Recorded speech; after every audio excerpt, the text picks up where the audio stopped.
الحمد لله رب العالمين والصلاة والسلام على أشرف الأنبياء والمرسلين محمد بن عبد الله الأمين وعلى آله وصحبه ومن تبعهم بإحسان ودعا بدعوتهم واستنى بسنتهم إلى يوم الدين. أما بعد، فأعوذ بالله السميع العليم من الشيطان الرجيم. بسم الله الرحمن الرحيم. تلك الرسل فضلنا بعضهم على بعض منهم من كلم الله ورفع بعضهم درجات. صدق اللہ العظیم. قرآن مجید کے تیسرے پارے کا خلاصہ آج پیش کیا جا رہا ہے. تیسرے پارے میں بھی دو صورتیں ہیں. ایک سورہ بقرہ ہے جس کا آخری حصہ اس پارے میں موجود ہے، اور سورہ آل عمران جس کا ابتدائی حصہ اس تیسرے پارے میں موجود ہے. تیسرے پارے کے آغاز میں اہم ترین جو آیت ہے وہ آیت الکرسی ہے. آیت الکرسی میں اللہ تعالیٰ کی عظمت کا تذکرہ ہے. اس آیت میں اللہ رب العزت کا اسم گرامی، اللہ رب العزت کا نام 7 مرتبہ تقریباً اس میں ذکر ہوا ہے. آیت الکرسی کا مسلمان کی زندگی اور اسے شیاطین سے محفوظ رکھنے میں بہت بڑا اہم کردار ہے. نبی کریم صلی اللہ علیہ وسلم اسے دن رات میں کئی مرتبہ پڑھتے تھے، اور امت کو اس بات کی تلقین بھی کی گئی ہے کہ اپنے روزانہ کے صبح و شام کے معمولات میں آیت الکرسی کو بھی ایک معمول بنا لیا جائے. اس اعتبار سے اگر احادیث رسول صلی اللہ علیہ وسلم کو دیکھا جائے تو آیت الکرسی کے پڑھنے کے مسنون مواقع کا پتہ چلتا ہے کہ کن کن موقعوں پر حضور اکرم صلی اللہ علیہ وسلم سے آیت الکرسی کے پڑھنے کا ثبوت ملتا ہے. سب سے پہلے نمبر پر تو صبح اور شام کے اذکار میں حضور اکرم صلی اللہ علیہ وسلم کا معمول تھا کہ آیت الکرسی کو اس میں شامل فرمایا کرتے تھے، اور امت کو بھی اس کی تلقین کی ہے کہ صبح اور شام کے معمولات میں آیت الکرسی کو بھی شامل کیا جائے.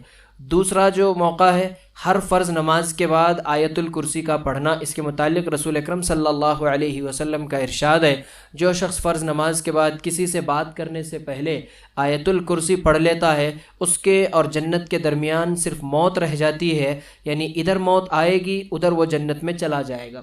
اس لیے اس کا معمول بنانا چاہیے اور اس کا اہتمام کرنا چاہیے کہ ہر فرض نماز کے بعد بہت مختصر سے وقت کے اندر آیت الکرسی کا پڑھنا مکمل ہو جاتا ہے.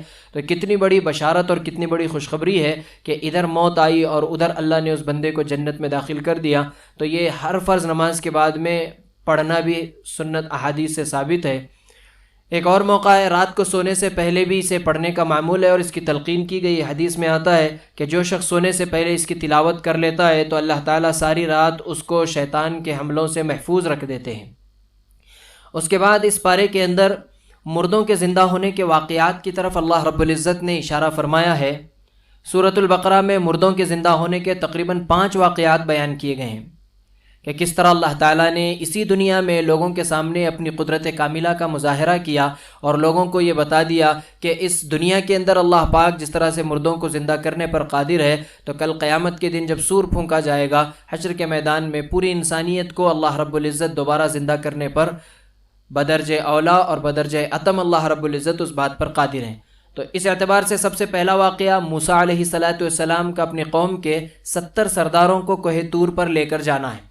مرتبہ موسیٰ علیہ السلام اپنی قوم کے 70 سرداروں کو کوہ طور پر لے گئے.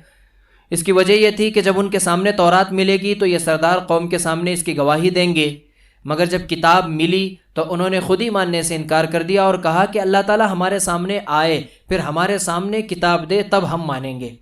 اللہ تعالیٰ کا ان پر غضب ہوا اور انہیں موت دے دی گئی. لیکن اب ایک نیا مسئلہ موسیٰ علیہ السلام کے سامنے کھڑا ہو گیا کہ موسیٰ علیہ السلام انہیں اپنی قوم سے لے کر آئے تھے. اب جب کہ وہ سب کے سب مر گئے ہیں، اب موسیٰ علیہ السلام واپس اگر جاتے ہیں تو قوم کو کیا جواب دیں گے؟ تب موسیٰ علیہ السلام نے اللہ تعالیٰ سے دعا کی تو اللہ تعالیٰ نے ان تمام لوگوں کو پھر سے زندہ کر دیا، جیسا کہ اس آیت کریمہ میں اس کا ذکر موجود ہے. وَإِذْ قُلْتُمْ يَا مُوسَىٰ لَن نُؤْمِنَ لَكَ حَتَّىٰ نَرَى اللَّهَ جَهْرَةً فَأَخَذَتْكُمُ الصَّاعِقَةُ وَأَنْتُمْ تَنظُرُونَ ثُمَّ بَعَثْنَاكُم مِّن بَعْدِ مَوْتِكُمْ لَعَلَّكُمْ تَشْكُرُونَ.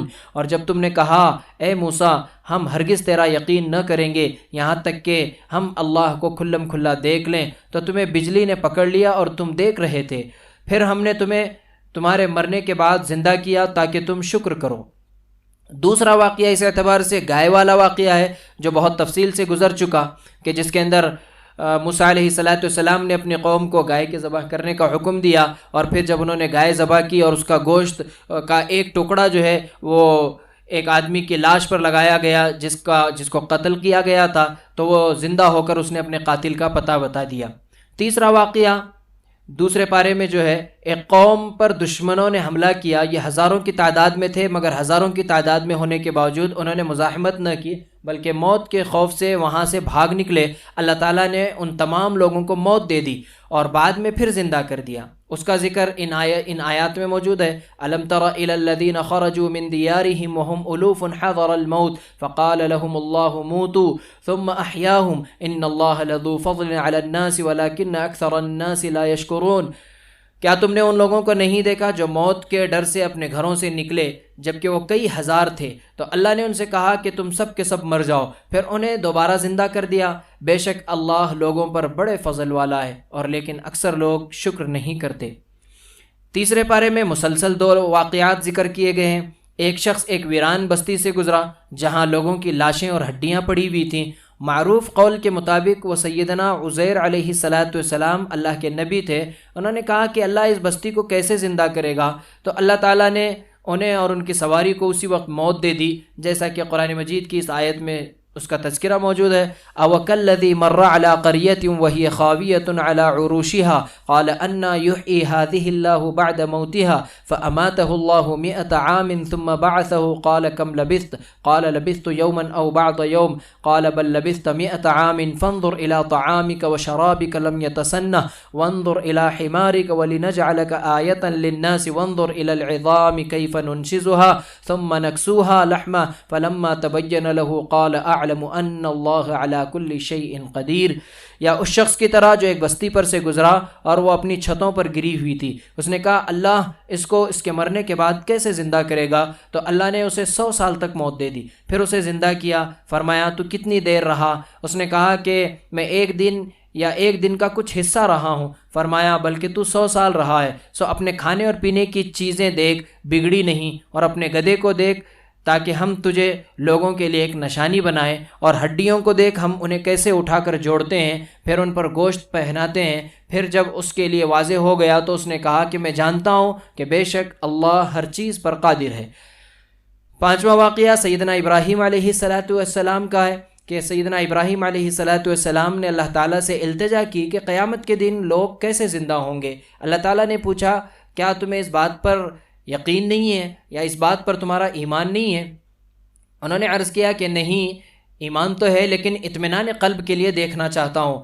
یاد رکھیں یہ صرف انبیاء علیہم السلام کا مقام ہے، عام آدمی کے لیے غائب پر ایمان لانا فرض ہے۔ اللہ تعالیٰ نے اس واقعے کو یوں بیان فرمایا وَإِذْ قَالَ إِبْرَاهِيمُ رَبِّ أَرِنِي كَيْفَ تُحْيِي الْمَوْتَى قَالَ أَوَلَمْ تُؤْمِنْ قَالَ بَلَىٰ وَلَكِنْ لِيَطْمَئِنَّ قَلْبِي قَالَ فَخُذْ أَرْبَعَةً مِّنَ الطَّيْرِ فَصُرْهُنَّ إِلَيْكَ ثُمَّ اجْعَلْ عَلَىٰ كُلِّ جَبَلٍ مِّنْهُنَّ جُزْءًا ثُمَّ ادْعُوهُنَّ يَأْتِينَكَ سَعْيًا وَاعْلَمْ أَنَّ اللَّهَ عَزِيزٌ حَكِيمٌ۔ اور ابراہیم نے کہا اے میرے رب مجھے دکھا تو مردوں کو کیسے زندہ کرے گا؟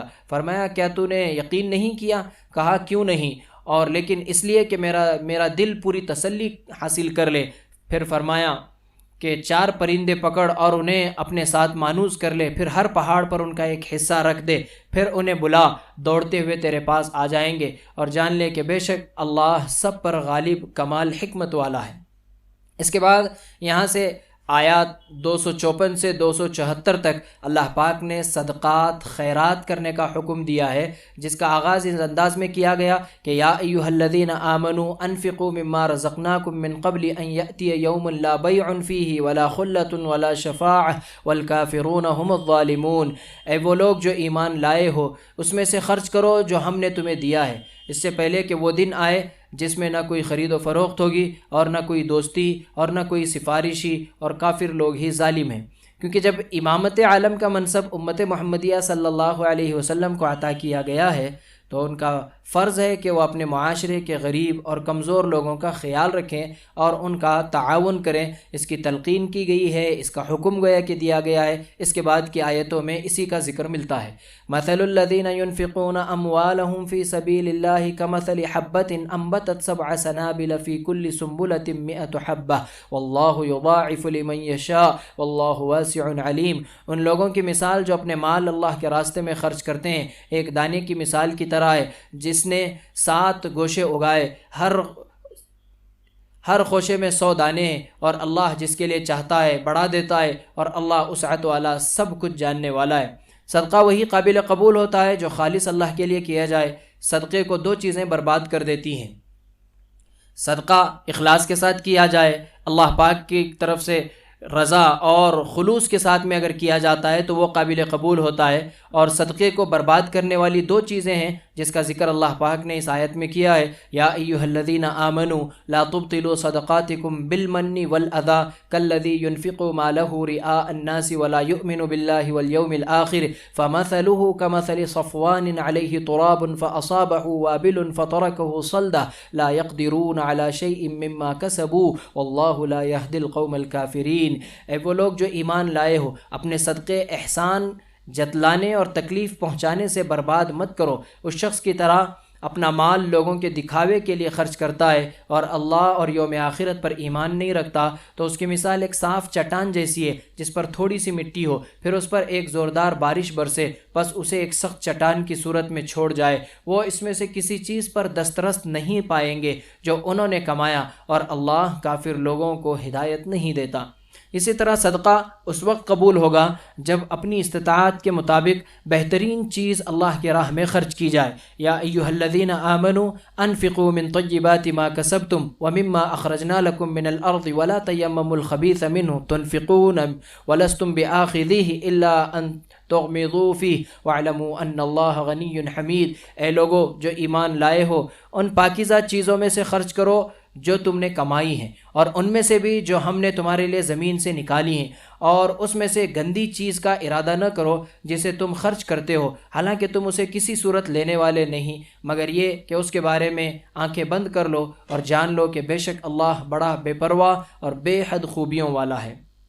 یہاں یہ بات یاد رکھنی چاہیے کہ شیطان صدقہ اور خیرات کرنے والے کو غربت کا ڈر پیدا کرتا ہے، اور شیطان غربت کا ڈر پیدا کر کے بندے کو صدقہ کرنے سے روکتا ہے، جبکہ اللہ تعالیٰ صدقہ دینے والے سے اپنے فضل کا وعدہ فرماتا ہے۔ مال صرف ان لوگوں کو نہیں دینا چاہیے جو آپ کے دروازے پر مانگنے کے لیے آتے ہیں یا جو غربت کے حوالے سے مشہور ہیں، بلکہ ان لوگوں کا خیال کرنا چاہیے جو اللہ کے راستے میں خدمات انجام دے رہے ہیں، ان کی ضروریات پوری کرنے کے لیے بھی صدقہ کرنا چاہیے۔ قرآن مجید کی نیچے آنے والی آیتوں میں اللہ رب العزت نے ان تمام چیزوں کی طرف اس کا اشارہ فرمایا ہے۔ للفقراء الذین احصروا فی سبیل اللہ لا یستطیعون ضربا فی الارض یحسبهم الجاہل اغنیاء من التعفف تعرفهم بسیماهم لا یسألون الناس الحافا وما تنفقوا من خیر فإن اللہ به علیم۔ یہ صدقات ان محتاجوں کے لیے ہیں جو اللہ کے راستے میں روکے گئے ہیں، زمین میں سفر نہیں کر سکتے، ناواقف انہیں سوال سے بچنے کی وجہ سے مالدار سمجھتا ہے، تو انہیں ان کی علامت سے پہچان لے گا، وہ لوگوں سے لپٹ کر نہیں مانگتے، اور تم خیر میں سے جو خرچ کرو گے سو یقیناً اللہ اسے خوب جاننے والا ہے۔ اس کے بعد یہاں سے آیات 275 سے 281 میں ان لوگوں کا تذکرہ ہے جو غریب لوگوں کو صدقہ یا قرض دیتے تو ہیں لیکن قرض کے راستے سے خون چوستے ہیں اور اس قرض کے ذریعے سے سود کماتے ہیں۔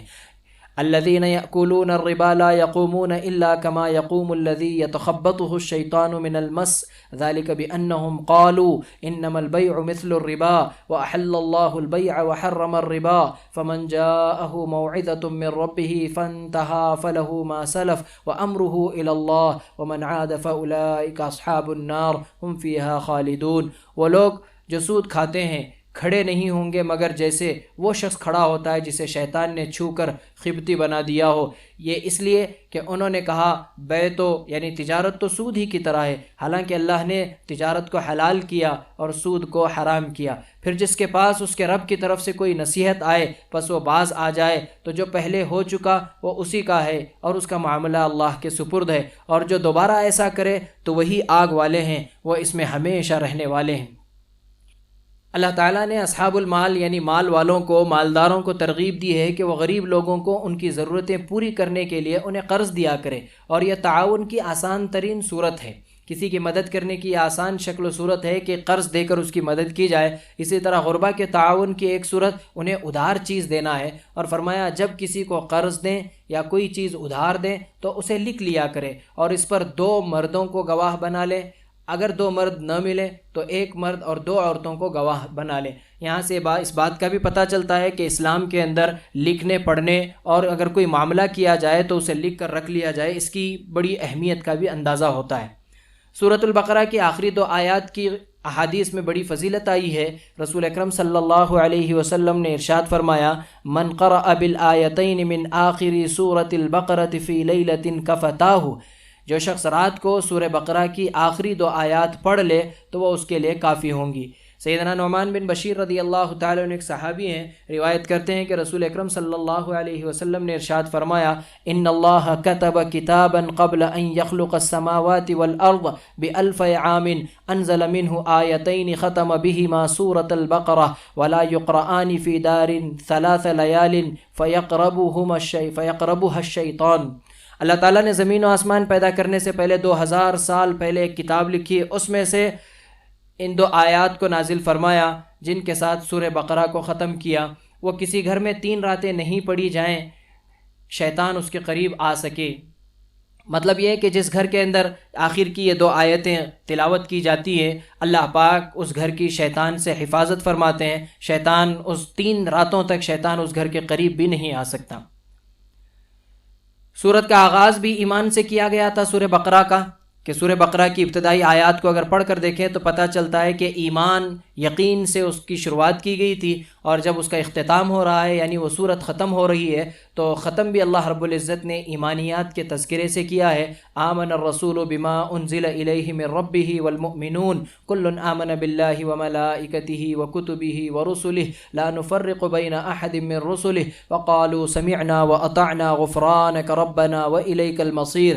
رسول اس پر ایمان لایا جو اس کے رب کی جانب سے اس کی طرف نازل کیا گیا، اور سب مومن بھی ہر ایک اللہ اور اس کے فرشتوں اور اس کی کتابوں اور اس کے رسولوں پر ایمان لائے۔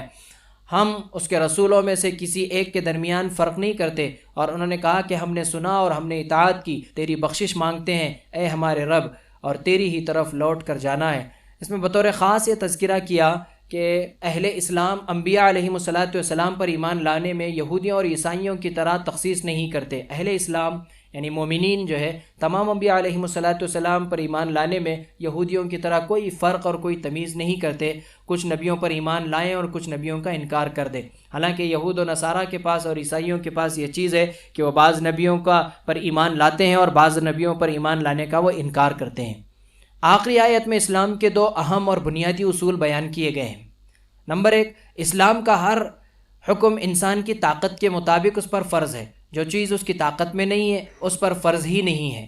دوسرا جو بنیادی اصول اور حکم ہے، اسلام میں اسی کام پر پکڑ ہے جو خوب سمجھ کر کیا جائے، جان بوجھ کر کیا جائے، جو کام بھول چوک سے ہو جائے اس پر کوئی مواخذہ نہیں ہے۔ اس کی بے شمار مثالیں مل جاتی ہیں کہ آدمی بھول چوک کر روزے کی حالت میں کوئی چیز کھا پی لے اور بعد میں یاد آ جائے تو اس کا روزہ مکمل ہو جاتا ہے۔ اسی طرح سے نماز کا مسئلہ ہے، اسی طرح سے اور دینی عبادتوں کا مسئلہ ہے کہ بھول چوک کر غلطی سے اگر کوئی چیز ہو جائے تو پھر اللہ پاک اس پر مواخذہ بھی نہیں فرماتے بلکہ اسے معاف کر دیا جاتا ہے۔ لیکن جو چیز جان بوجھ کر کی جاتی ہے اور اس پر اصرار کیا جاتا ہے اور ایک بار معلوم ہونے کے بعد پھر دوبارہ اسی چیز کا اصرار کیا جاتا ہے تو پھر اس پر مواخذہ ہوتا ہے اور اللہ پاک کی طرف سے سخت گرفت بھی ہوتی ہے۔ یہاں سے پھر سورہ آل عمران شروع ہوتا ہے۔ سورہ آل عمران سورہ بقرہ کے بعد سب سے بڑی سورت ہے۔ آل کے معنی ہوتے ہیں بیوی، بچے یا ماننے والے۔ عمران سیدہ مریم علیہ السلام کے والد ماجد اور سیدنا عیسیٰ علیہ السلام اور سیدنا یحییٰ علیہ السلام کے نانا جان کا نام ہے۔ سورہ آل عمران میں سیدنا عمران کی بیوی، بیٹی مریم اور نواسوں کی پیدائش کا تذکرہ ہے، اور ان کے داماد سیدنا زکریا علیہ السلام کا بھی ذکر ملتا ہے۔ نجران کے علاقے کے لوگ عیسائی مذہب کے پیروکار تھے۔ جب اسلام پھیلا تو انہوں نے سن 9 ہجری میں اپنے علماء کا ایک وفد رسول اکرم صلی اللہ علیہ وسلم کے پاس بحث و مباحثے کی غرض سے بھیجا۔ رسول اللہ صلی اللہ علیہ وسلم نے انہیں مسجد نبوی میں ٹھہرایا تاکہ وہ اسلام کو قریب سے دیکھ لیں۔ ان سے عیسائی عقائد اور اسلام کے اصولوں پر بحث و مباحثہ شروع ہوا۔ اس وقت اس سورت کی ابتدائی 83 آیات نازل ہوئی۔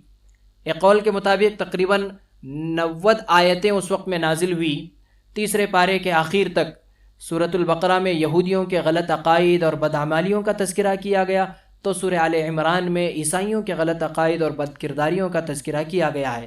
انہیں بتایا گیا ہے کہ یہود کے بعد عیسائیوں کو امامت عالم اور امامت کبریٰ عطا کی گئی تھی، مگر انہوں نے بھی یہود کی طرح اس کا حق ادا نہیں کیا، بلکہ دین کو خراب کرنے کی پوری کوشش کی۔ اس لیے اب یہ منصب محمد صلی اللہ علیہ وسلم اور آپ کی امت کو دے دیا گیا ہے۔ رسول اللہ صلی اللہ علیہ وسلم نے ایک حدیث میں اس بات کو ایک مثال سے واضح کیا ہے۔ آپ صلی اللہ علیہ وسلم نے فرمایا، ایک شخص اپنے کسی کام کے لیے ایک مزدور لے کر آیا۔ مزدور نے صبح سے ظہر تک کام کیا، لیکن کسی وجہ سے کام چھوڑ کر وہ چلا گیا، کام ادھورا رہا۔ مالک پھر بازار سے دوسرا مزدور لے کر آیا، اس نے عصر تک کام کیا اور کام کو ادھورا یعنی بیچ میں چھوڑ کر وہ بھی چلا گیا۔ مالک تیسرا مزدور لے کر آیا، اس نے عصر سے شام تک کام کیا، اب کام مکمل ہو گیا اور پوری مزدوری وہ تیسرا مزدور لے کر چلا گیا۔ یہی مثال دین کی ہے۔ پہلے اللہ تعالیٰ نے دین کی خدمت کی ذمہ داری یہود کو دی، انہوں نے ظہر تک کام کیا، پھر اسے چھوڑ دیا۔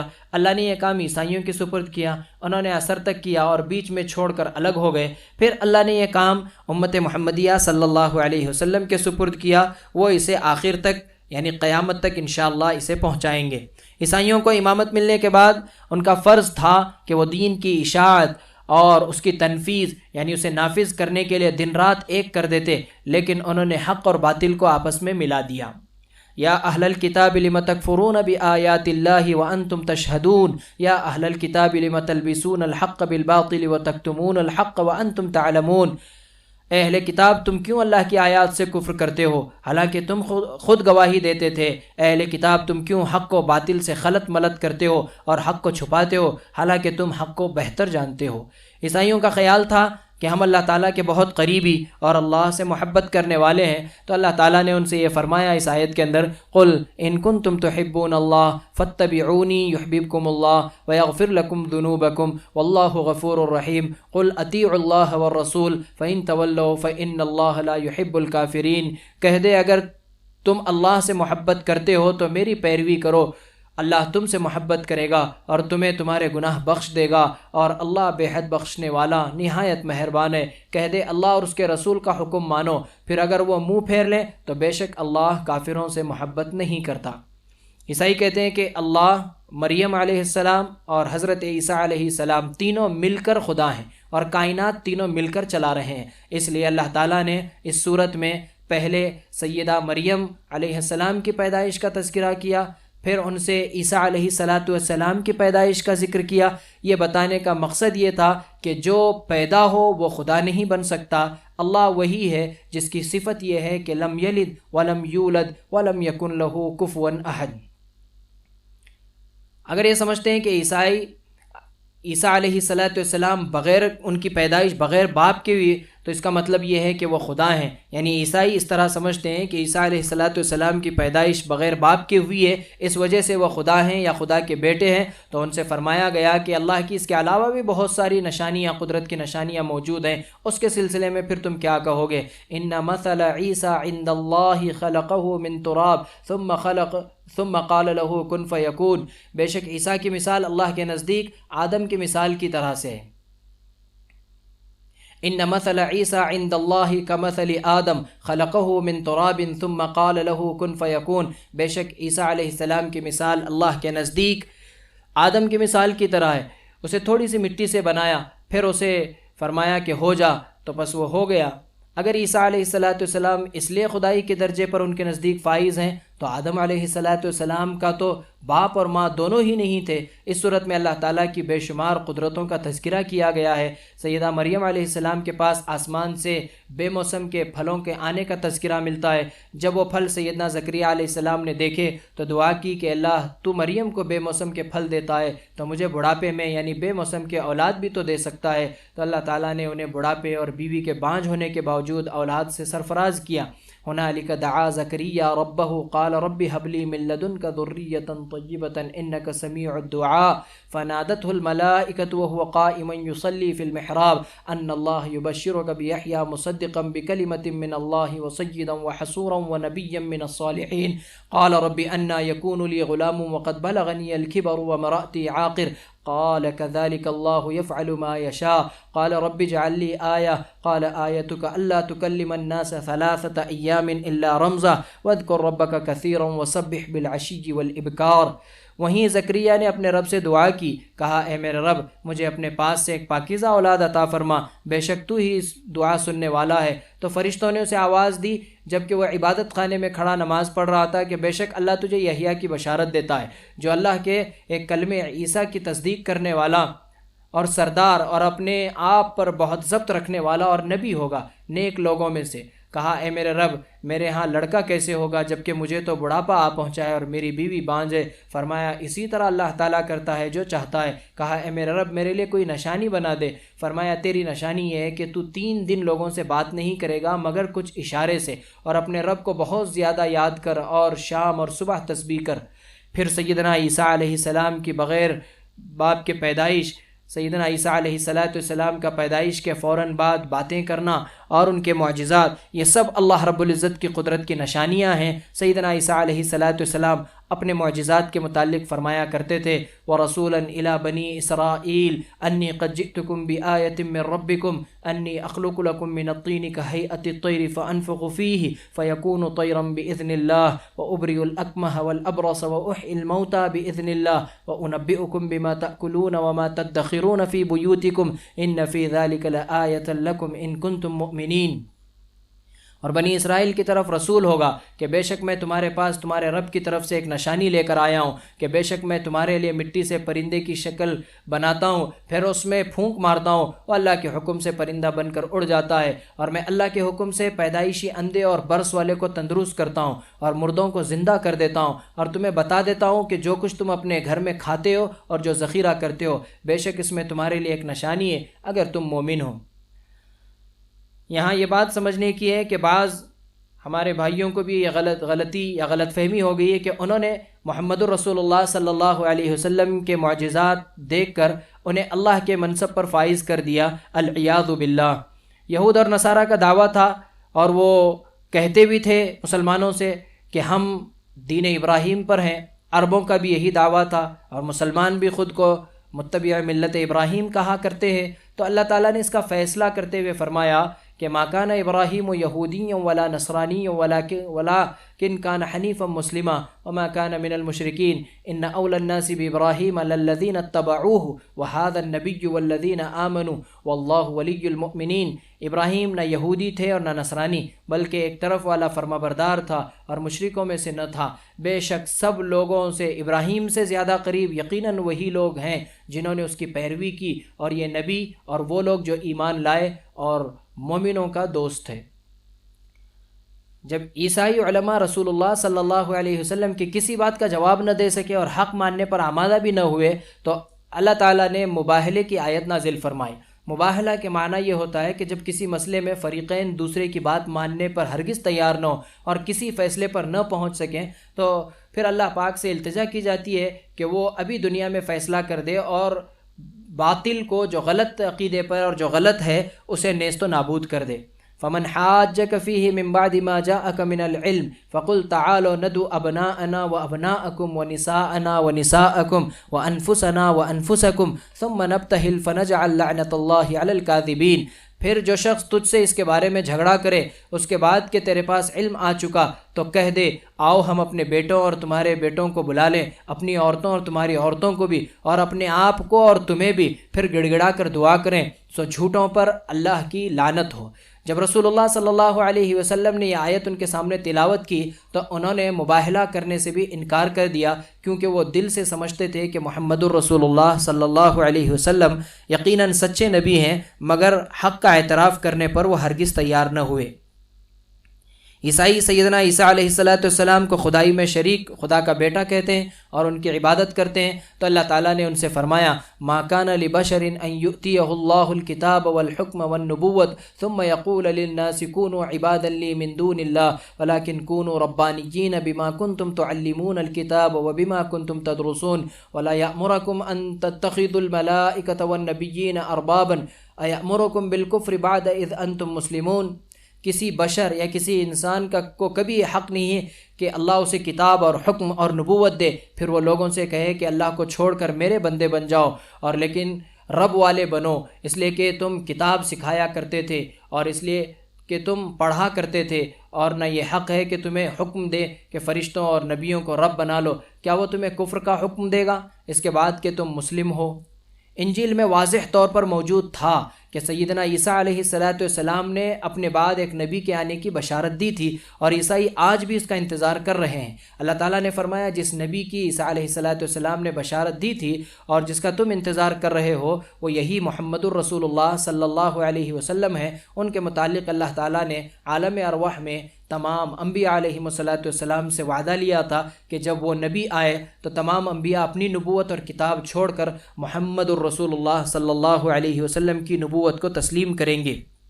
وعدہ لیا گیا تھا، نیچے کی آیت میں اس کا تذکرہ موجود ہے۔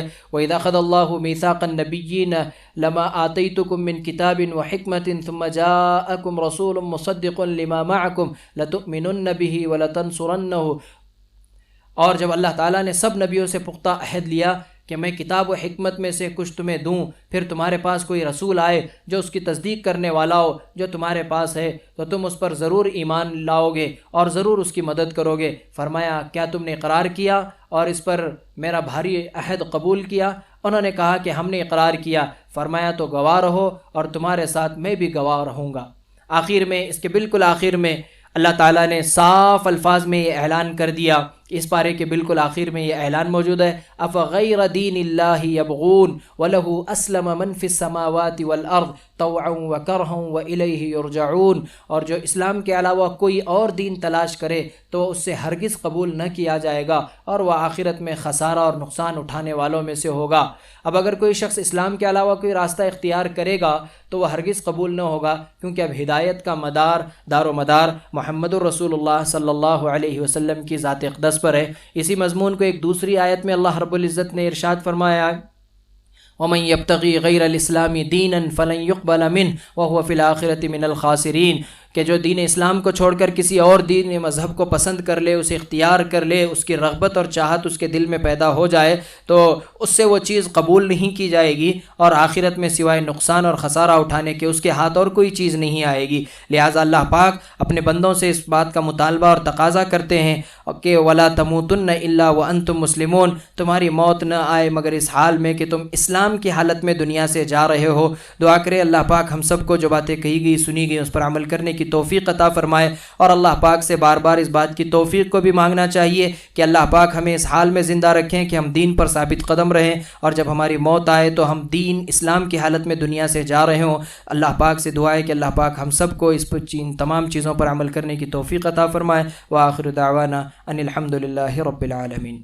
قرآن مجید کے اس مختصر سے خلاصے کا جو ایک سلسلہ شروع کیا گیا ہے، روزانہ ٹھیک 2 بجے یہ سلسلہ شروع ہوتا ہے، اور آدھے گھنٹے کے اندر ایک پورے پارے کے خلاصے کو پیش کرنے کی ایک کوشش کی جا رہی ہے۔ چنانچہ ہم درخواست کرتے ہیں کہ جو حضرات اسے سننے کے خواہش مند ہیں اور چاہتے ہیں کہ بہت کم وقت کے اندر ہم جو ہے اس کے ایک پارے کے خلاصے کو اور اس کے اہم پوائنٹ کو سمجھ سکیں، سن سکیں، تو ہم ان سے گزارش کرتے ہیں کہ 2 بجے کے وقت پر جو ہے تیار ہو جائیں۔ 2 بجے جو ہے یہ سلسلہ شروع ہوتا ہے اور روزانہ ایک پارے کا خلاصہ پیش کیا